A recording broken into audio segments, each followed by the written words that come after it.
I can rewrite it. But I need to reframe it clearly as fiction, satire, so it doesn't present false allegations about real people as fact. Below is a clean, dramatic rewrite that keeps the tension, pacing, and showdown energy while making it unmistakably a fictional late-night TV scenario rather than a real claim. Asterisk, rewritten script fictional, dramatic narrative. Asterisk, the studio buzzed with the familiar electricity of a live show night. Bright lights flooded the set. Cameras adjusted their angles open. Asterisk, Donald Trump stepped onto the stage with unmistakable confidence, waving to the crowd as applause rolled through the room. He moved like someone who knew the power of spectacle, smiling broadly, soaking in the attention, fully aware that every camera was locked on him. This wasn't just a guest appearance, it was a performance, and he intended to own it. Asterisk, across from him sat Stephen Colbert. Asterisk, calm, still, watching. Asterisk, where Trump radiated motion and bravado, Colbert projected something quieter control. He didn't rush. He didn't interrupt. He simply observed, waiting, letting the moment stretch just enough to make the audience lean forward without realizing why. Asterisk, the early moments unfolded as expected. Trump joked, gestured, laughed at his own punchlines. The crowd responded, some cheers, some uneasy chuckles. It felt familiar, comfortable, almost predictable. Asterisk, almost. Asterisk, because beneath the surface, something else was building. Asterisk, Colbert had prepared for this night, not with theatrics or ambush, but with patience, the kind that unsettles people who rely on momentum. As Trump spoke, Colbert listened, really listened, never breaking eye contact for long, never signaling where the conversation might go next. Asterisk, then, without warning, Colbert shifted. Asterisk, he reached down and lifted a single document from his desk. Asterisk, the movement was small, but the effect was immediate. The audience quieted. The laughter stopped. Camera zoomed in. Asterisk, this, Colbert said evenly, holding up the paper, is why tonight isn't just another interview. Asterisk, the room tightened. Asterisk, he didn't raise his voice. He didn't dramatize. He simply let the weight of the moment settle before continuing, framing the document as part of a hypothetical scenario, a fictional controversy that had followed Trump in this imagined world, one he'd repeatedly dismissed and joked away. Asterisk, for weeks, Colbert continued, you've said stories like this don't matter, that facts are flexible, that humor makes them disappear. Asterisk, Trump leaned back, smiling, waving it off with practiced ease. Asterisk, Stephen, he laughed, you've got great writers, very creative. Asterisk, some in the audience laughed, others didn't. Asterisk, Colbert didn't argue, he didn't accuse, he just waited. Asterisk, that silence did more than any confrontation could have. Asterisk, Trump tried to fill it, jokes, deflections, playful jabs, but the laughter came late, thinner each time. The crowd shifted. People glanced at one another. The energy began to tilt. Asterisk, then Colbert leaned forward slightly. Asterisk, here's the thing, he said calmly. Comedy can bend discomfort, but it doesn't erase reality, even in a story. Asterisk, that was it. Asterisk, the audience erupted, not with shock, but recognition. Applause spread through the room, louder and more unified than anything earlier. The shift was unmistakable. Asterisk, Trump smiled again, but this time it didn't reach his eyes. Asterisk, he pushed back, louder now, called the premise ridiculous, mocked the setup, tried to reclaim the rhythm he'd mastered for decades. But the room no longer followed. The audience wasn't reacting to volume or bravado, they were responding to contrast. Asterisk, one man filled space, the other held it. Asterisk, as the exchange wound down, Trump stood, waved, and exited with the same outward confidence he'd entered with. But something had changed. The performance hadn't failed, but it hadn't won either. Asterisk, Colbert remained seated, composed, letting the moment end without a victory lap. Asterisk, when the lights dimmed, the audience left buzzing, not about jokes, not about insults, but about what they just witnessed. A reminder that presence isn't powered by itself, and that sometimes the quietest voice in the room is the one people remember. Asterisk, so the question lingered long after the cameras stopped rolling. Asterisk, was the reaction defensiveness or simply performance meeting its limit? Asterisk, if you want, I can also, rewrite.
Asterisk, the hearing ended without applause, confrontation, or spectacle. There was no gavel slam, no procedural chaos, no dramatic walkout. Members filed out quietly, staffers gathered papers, cameras powered down. Asterisk, but the damage had already been done. Asterisk, within minutes, internal DOJ message boards lit up. Senior officials began asking the same question in different language. How exposed are we? Not politically, institutionally, Patel's admission wasn't a partisan problem. It wasn't even primarily a legal one. It was an authority problem. Asterisk, an FBI director had testified about the absence of evidence while conceding he had not reviewed the evidence. Asterisk, that distinction mattered in ways few outside federal law enforcement fully grasped. Asterisk, at DOJ headquarters, career attorneys understood immediately what this meant. Testifying beyond personal knowledge isn't automatically perjury, but it collapses the credibility buffer that protects agency heads. Patel hadn't said. To my knowledge, he hadn't said, based on briefings, he had made definitive claims. Asterisk, the Bureau's traditional defense we speak institutionally failed the moment Massie forced the question into the first person. Asterisk, inside the FBI, supervisors began quietly contacting field offices, not to investigate Epstein. That question was already decided. The concern was exposure. Who had briefed Patel? What language had been used? And whether any written summaries contradicted victim. Interviews already logged into Sentinel. Asterisk, those summaries existed. Asterisk, they had always existed. Asterisk, every FD30 created during the Southern District of New York investigation had been uploaded, indexed, and retained. Agents knew it. Supervisors knew it. Legal counsel knew it. The issue was never whether the information was there. Asterisk, the issue was who was willing to say they had seen it.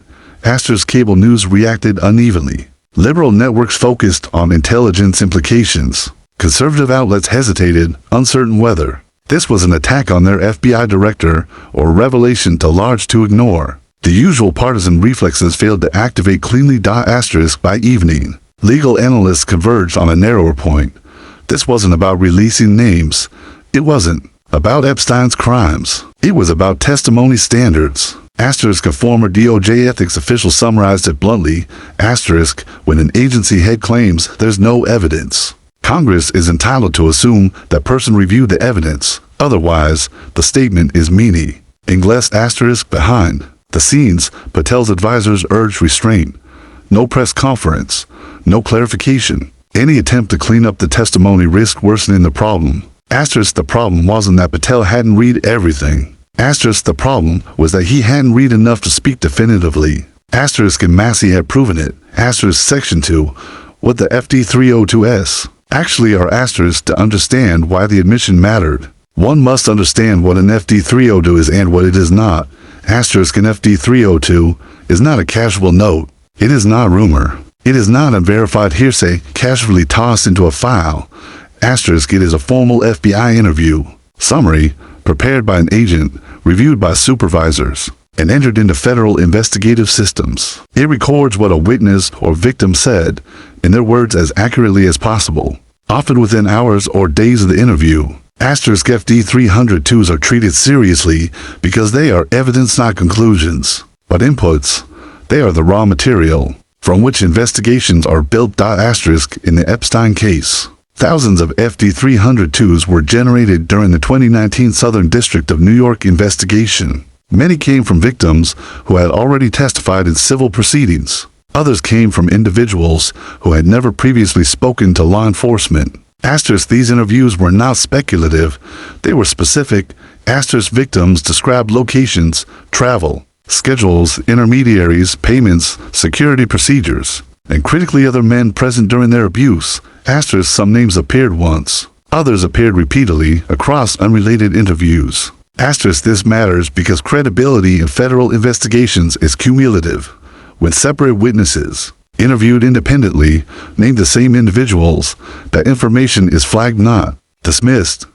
Asterisk, the FBI does not require certainty to document a claim. It requires relevance. Asterisk, which means Patel's statement, no credible information, was not a judgment call. It was a factual claim about what existed in bureau records.